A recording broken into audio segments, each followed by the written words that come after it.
भाव, सुखानुभूति और प्रीति के भेदों का सूक्ष्म विवेचन मिलता है। आइए आज हम जानेंगे कि कैसे प्रमाण, काल और भाव के आधार पर नायक नायिका के भेद और रति की गूढ़ रहस्यमयी अवस्थाएं स्पष्ट की गई हैं। प्रमाण से सुरत की व्यवस्था, शिश्न की दीर्घता, लंबाई के प्रमाण से नायक के शश, खरगोश, वृष, बैल और अश्व, घोड़ा 3 प्रकार होते हैं, और स्त्री की जननेंद्रिय योनि की गहराई के प्रमाण से नायिका के मृगी, हिणी, वड़वा, घोड़ी और हस्तिनी, हथिनी 3 प्रकार होते हैं। आकी, समरथ यह 3 प्रकार का होता है। 8 शश नायक का मृगी नायिका के साथ, 2 वृष नायक का वड़वा नायिका के साथ और 3 अश्वनायक का हस्तिनी नायिका के साथ। विषमरथ योनि और शिश्न के असमान छोटे बड़े होने के कारण 6 विपम रथ होते हैं। विषमरथ में पुरुष का शिश्न बड़ा होने पर 2 उच्चरथ होते हैं। वृष नायक का मृगी नायिका के साथ समागम और अश्वनायक का बड़वा नायिका के साथ समागम, इन्हें अनंतर संप्रयोग भी कहा जाता है। पुरुष का शिश्न अत्यधिक बड़ा होने पर उच्चतर रथ होता है। अश्वनायक का मृगी नायिका के साथ समागम, इसमें समागम व्यवधान सहित होता है, इसलिए इसे व्यवहित संप्रयोग भी कहते हैं। पुरुष के शिश्न के छोटे होने पर 2 नीचरथ होते हैं। शश नायक का बड़वा नायिका से समागम और वृष नायक का हस्तिनी नायिका से समागम। उच्चरथ के समान इन्हें भी अनंतर संप्रयोग कहते हैं। शिश्न के अति लघुकाय होने पर नीचतर रथ होता है। शश नायक का हस्तिनी नायिका के साथ समागम। उच्चतर रथ के समान नीचतर रथ को भी व्यवहित संप्रयोग कहते हैं। इनमें सम एवं विषमरथों में समरथ श्रेष्ठ है। उच्चतर एवं नीचतर व्यवहित संप्रयोग अधम है, और शेष उच्चरथ एवं नीचरथ, जिन्हें अनंतर कहा गया है, मध्यम है। नीचरथ की अपेक्षा उच्चरथ की श्रेष्ठता, मध्यम रथों में भी नीचरथ की अपेक्षा उच्चरथ श्रेष्ठ हैं। इस प्रकार जननेंद्रिय के नमः सर्वविद्याभ्य महर्षि वात्स्यायन कृत कामसूत्र में सांप्रयोगिक द्वितीय अधिकरण के प्रथम अध्याय प्रीति विषयात्मक। इसके विपरीत मध्यम और छंड रति लालसा रखने वाले पुरुष मध्यम वेग और छंड वेग कहलाते हैं। इसी प्रकार रति लालसा की दृष्टि से स्त्रियां भी 3 प्रकार की होती हैं: मंदवेग, मध्यम वेग और चंड वेग। प्रमाण के अनुसार बताए गए 9 रथों के समान ही भाव के अनुसार भी 9 प्रकार के रथ होते हैं। काल से सुरत की व्यवस्था, प्रमाण और भाव के समान रमणकाल के अनुसार भी नायक और नायिका के 3 भेद होते हैं: शीघ्र, मध्यम और चिरकाल। मतभेद। स्त्रियों के स्खलन या क्षरण सुख के विषय में आचार्यों में विवाद है। पुरुष के समान स्त्री को स्खलन सुख प्राप्त नहीं होता। यदि स्त्री को स्खलन सुख प्राप्त नहीं होता तो वह पुरुष के साथ समागम क्यों करती है? पुरुष के शिश्न के साथ निरंतर संघर्षण से स्त्री की खाज मिट जाती है। पूर्व पक्ष की शंका का उत्तर: पुरुष के साथ समागम से उसकी खाज ही नहीं मिटती, बल्कि आलिंगन, चुंबन आदि सुखात्मक उपक्रियाओं से वह अनिर्वचनीय सुख भी प्राप्त करती है, और यह अनुभव भी करती है कि मैं आनंदित हूं। श्वेत केतु के मत पर शंका: जब पुरुष और स्त्री को एक दूसरे की सुखानुभूति का पता ही नहीं चलता और मानसिक आनंद शब्दों का विषय न होने से पूछकर भी निश्चित नहीं किया जा सकता, तब आपने यह कैसे जाना कि स्त्री की सुखानुभूति पुरुष की सुखानुभूति से भिन्न है? श्वेत केतु का समाधान: यदि आपने इस बात को कैसे जाना? यह शंका करो तो मेरे जानने का यही कारण है कि पुरुष स्खलन सुख के पश्चात समागम से स्वयं विरत हो जाता है, फिर स्त्री की अपेक्षा नहीं करता, परंतु स्त्रियों में ऐसा नहीं मिलता। इससे स्पष्ट होता है कि उसे स्खलन सुख प्राप्त नहीं होता। ऐसा उद्दालक पुत्र श्वेतकेतु का मत है। डाय, इस विषय में एक बात अवश्य है कि स्त्रियां चिरकाल तक समागम करने वाले पुरुषों से प्रेम करती हैं और शीघ्र स्खलित होने वाले पुरुषों की स्खलन सुख न प्राप्त करने के कारण निंदा करती हैं। यह सब स्खलन सुख की प्राप्ति और अप्राप्ति का लक्षण है। अर्थात जब स्त्रियां पुरुषों से प्रेम करें तभी समझना चाहिए कि उन्हें स्खलन सुख प्राप्त हुआ है, अन्यथा नहीं। श्वेतकेतु का उत्तर: अनुराग स्खलन सुख का झापक नहीं है। देर तक समागम करने में उसकी खाज देर तक मिटती है जो उसे प्रिय है, फलतः वह पुरुष से अनुराग करेगी ही। अनुराग खाज मिटने के कारण है अथवा स्खलन सुख प्राप्त होने के कारण। ये संदिग्ध है, इसलिए अनुराग को स्खलन सुख का लक्षण मानना ठीक नहीं है। श्वेतकेतु के मत का सार संग्रह। इस सिद्धांत को श्वेतकेतु एक शोक में कहते हैं। पुरुषों के साथ मिलकर करने से स्त्रियों की खाज मिटती है और आलिंगन, चुंबन, कुचमर्दन आदि के साथ मिलकर यही अनिर्वचनीय सुख कहलाता। बाभ्रव्य का मत। समागम में स्त्री प्रारंभ से ही निरंतर स्खलन सुख को प्राप्त करती रहती है और पुरुष स्खलन सुख को अंत में ही प्राप्त करता है। यह स्वाभाविक भी है, क्योंकि स्खलन के बिना कदापि गर्भ स्थिर नहीं हो सकता। ऐसा आचार्य बाभ्रव्य के अनुयायियों का मत है। पुरुषवत स्खलन मानने वालों की शंका और समाधान। आचार्य बाभ्रव्य के मत में भी वही शंकाएं उठती हैं जो आचार्य श्वेतकेतु के मत में उठाई गई हैं, और उनका समाधान भी पूर्ववत ही समझ लेना चाहिए। बाभ्रव्य के मत पर शंका। इस पर यह शंका होती है कि यदि स्त्री समागम के प्रारंभ से ही निरंतर स्खलित होती रहती है, तो क्या कारण है कि प्रारंभ में वह शांत और निश्चेष्ट रहती है, नखक्षत, दंतक्षत, कुचमर्दन आदि प्रयोगों का निषेध करती है, परंतु ज्यों-ज्यों राग बढ़ता जाता है वह शरीर से निरपेक्ष होती है, अर्थात रागाधिक्य में नखक्षत, दंतक्षत, कुचमर्दन आदि प्रयोगों के प्रति सहिष्णु हो जाती है और अंत में विराम की इच्छा करती है। यदि स्त्री प्रारंभ से अंत तक निरंतर स्खलित होती रहती है तो यह अवस्था भेद नहीं बन सकता। बाभ्रव्य का समाधान, ऐसी शंका करना ठीक नहीं है।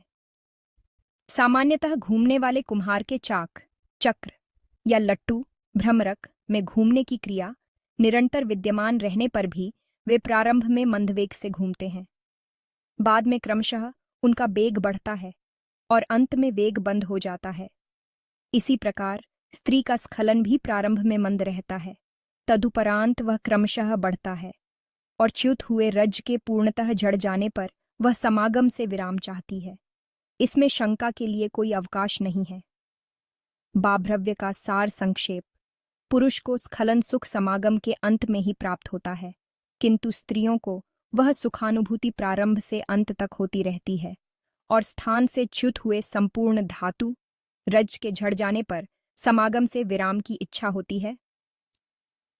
वात्स्यायन का मत। इससे यही समझना चाहिए कि पुरुष के समान स्त्री को भी समागम के अंत में सुखानुभूति, स्खलन सुख होती है। स्त्री पुरुष के सुख की अभिन्नता, समान जाति और समान कार्य में संलग्न स्त्री पुरुष का सुख परस्पर भिन्न कैसे हो सकता है? अर्थात दोनों का सुख परस्पर अभिन्न ही होगा। उपाय, स्थिति और अनुभूति में भिन्नता होने से सुखानुभूति में भिन्नता हो सकती है। सुखानुभूति की अभिन्नता की स्थापना, स्थिति की भिन्नता तो प्राकृतिक है। पुरुष कर्ता, मैथुन करने वाला है और स्त्री अधिकरण या आधार, मैथुन कराने वाली। कर्ता की क्रिया आधार की क्रिया से सदैव भिन्न होती है, इसलिए स्थिति और अनुभूति की भिन्नता से व्यापार में कुछ भिन्नता अवश्य आएगी। समागम करते समय पुरुष सोचता है कि मैं संभोग कर रहा हूं और स्त्री सोचती है कि मैं संभोग करा रही हूं, लेकिन दोनों की अनुभूति में कोई अंतर नहीं होता। यह महर्षि वात्स्यायन का मत है। यदि आप कहें कि जब आप स्त्री पुरुष की स्थिति और अनुभूति में भिन्नता मानते हैं तो उसकी सुखानुभूति में भी भिन्नता क्यों नहीं मान लेते, तो हम उत्तर देते हैं कि ऐसा नहीं हो सकता। उपाय के हेतु रूप स्त्री पुरुष भिन्न भिन्न हैं, इसीलिए कर्ता पुरुष और आधार स्त्री के भिन्न होने से उनका व्यापार भी भिन्न होगा, किंतु वे जिस रतिरूप कार्य को सिद्ध कर रहे हैं वह एक ही है, इसीलिए दोनों को समान सुखानुभूति ही होगी। आपके कथन पर यह शंका होती है कि लोक में भिन्न कारक मिलकर एक काम को करते हैं, लेकिन स्त्री पुरुष तो भिन्न भिन्न स्वार्थों को सिद्ध करते हैं, इसलिए वे समागम रूप एक कार्य करते हैं। यह कहना युक्तिसंगत नहीं है। आपका यह कहना कि स्त्री पुरुष को सुखरूप एक कार्य की सिद्धि नहीं ही सकती, उचित नहीं है, क्योंकि एक साथ अनेक पुरुषों के कार्य की सिद्धि भी दिखाई देती है। जैसे दो मेढ़ों के युद्ध में कैथ मारकर तोड़ने में और दो पहलवानों की कुश्ती में। यदि आप कहें कि इनमें कारक भेद नहीं है, दोनों ही कर्ता हैं, तो स्त्री पुरुष में भी वस्तु भेद नहीं है, क्योंकि दोनों ही मनुष्य हैं। स्थिति की भिन्नता तो प्राकृतिक है और उसका समाधान पीछे किया जा चुका है। अतएव यह सिद्ध हुआ कि स्त्री पुरुष दोनों को समान ही सुखानुभूति होती है। सजातीय होने कारण स्त्री और पुरुष को समागम में समान सुख की ही प्राप्ति होती है। इसलिए समागम से पूर्व स्त्री को आलिंगन, चुंबन, कुचमर्दन आदि बाह्य उपक्रियाओं द्वारा इस प्रकार तैयार कर लेना चाहिए कि वह पुरुष से पूर्व रति प्राप्त कर ले, अर्थात पुरुष से पूर्व स्खलित हो जाए। स्त्री और पुरुष की समानता सिद्ध हो जाने पर काल, भाव और प्रमाण प्रत्येक के अनुसार स्त्री पुरुष के 9 रथ होते हैं।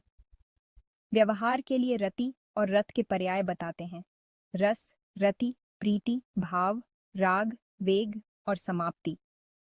ये शब्द रति आनंद के पर्याय है और संप्रयोग रथ, राह, एकांत, शयन और मोहन।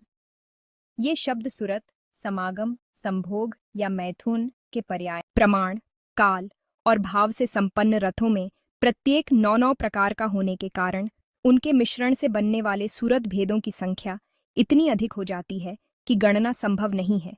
इन संकीर्ण अर्थों में अपनी विचार शक्ति में आलिंगन, चुंबन आदि उपक्रियाओं का प्रयोग करना चाहिए, ऐसा महर्षि वात्स्यायन का मत है। प्रथम समागम में पुरुष चंडवेग होता है, फलतः शीघ्र स्खलित हो जाता है, किंतु उसी समय पुनः मैथुन करने पर पुरुष मंदवेग हो जाता है, फलतः देर से स्खलित होता है। स्त्रियों की प्रवृत्ति इसके विपरीत होती है, अर्थात प्रथम समागम में मंदवेग होती है, फलतः देर से स्खलित होती है, लेकिन उसी समय पुनः मैथुन करने पर वे चंडवेग होने से शीघ्र स्खलित हो जाती हैं। यह अपने स्थान से च्युत धातु, रज और वीर्य के क्षय होने तक रहता है। समागम में पुरुष स्त्री से पहले ही स्खलित हो जाता है। यह प्रायः देखा जाता है। जो स्त्रियां स्वभावतः कोमलांगी हैं और जो किंचित कठोर अंगों वाली, फलतः आलिंगन, चुंबन, कुचमर्दन आदि बाह्य उपचारों से उपमर्दन करने योग्य हैं, वे सभी समुचित रीति से समागम करने पर शीघ्र ही रतिसुख प्राप्त कर लेती हैं। ऐसा कामशास्त्र के आचार्यों का मत है। स्त्री पुरुष के समागम के विषय में विद्वानों के लिए इतना विवेचन ही पर्याप्त है।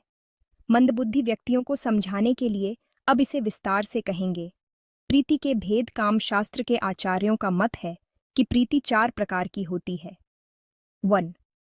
आभ्यासिकी निंतर कर्मों के अभ्यास से उत्पन्न। 2. आभिमानिकी संकल्प मात्र से उत्पन्न। 3. संप्रत्ययात्मिका विश्वास से उत्पन्न। और 4. विषयात्मिका विषयों से उत्पन्न। 1. आभ्यासिकी प्रीति। शब्दादिक के अतिरिक्त कर्मों में निरंतर लगे रहने से जो प्रीति उत्पन्न होती है, वह अभ्यास से बढ़ने के कारण आभ्यासिकी कहलाती है, जैसे मृगया, शिकार आदि कर्मों में देखी जाती है। 2. आभिमानिकी प्रीति। पहले जिन कर्मों का अभ्यास न किया हो, उनमें संकल्प मात्र से जो प्रीति उत्पन्न होती है, वह विषयों से उत्पन्न होने वाली प्रीति से भित्र आभिमानिकी कहलाती है। जैसे नपुंसकों और स्त्रियों को औपरिष्टक मुखमैथुन में जो प्रीति होती है, वह मानसिक कहलाती है, वैसे ही आलिंगन, चुंबन, कुचमर्दन, नखक्षत, दंतक्षत आदि में स्त्री पुरुषों की जो प्रीति होती है, वह मानसिक ही है। 3. संप्रत्ययात्मिका प्रीति। जब किसी अपरिचित व्यक्ति पर यह वही है, इस प्रकार प्रीति की जाती है, उसे कामशास्त्र के आचार्य संप्रत्ययात्मिका विश्वास से उत्पन्न प्रीति कहते हैं। 4. विषयात्मिका प्रीति। इंद्रियों के विषयों से होने वाली प्रीति विषयात्मिका प्रीति कहलाती है। यह सर्वप्रधान और प्रत्यक्ष सिद्ध है, फलतः शेष तीनों प्रीतियां उसी के निमित्त हैं, यमजी प्रीतियों का उपयोग। इन चारों प्रकार की प्रीतियों को शास्त्र से भली भांति समझकर स्त्री और पुरुष के भाव के अनुरूप ही इनका इस प्रकार प्रयोग करना चाहिए कि स्त्री पुरुष दोनों की प्रीति नित्य निरंतर बढ़ती रहे।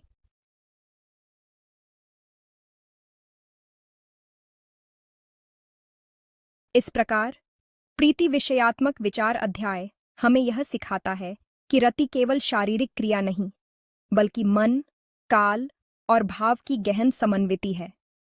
महर्षि वात्स्यायन का यह ज्ञान आज भी उतना ही प्रासंगिक है जितना सहस्रों वर्ष पूर्व था।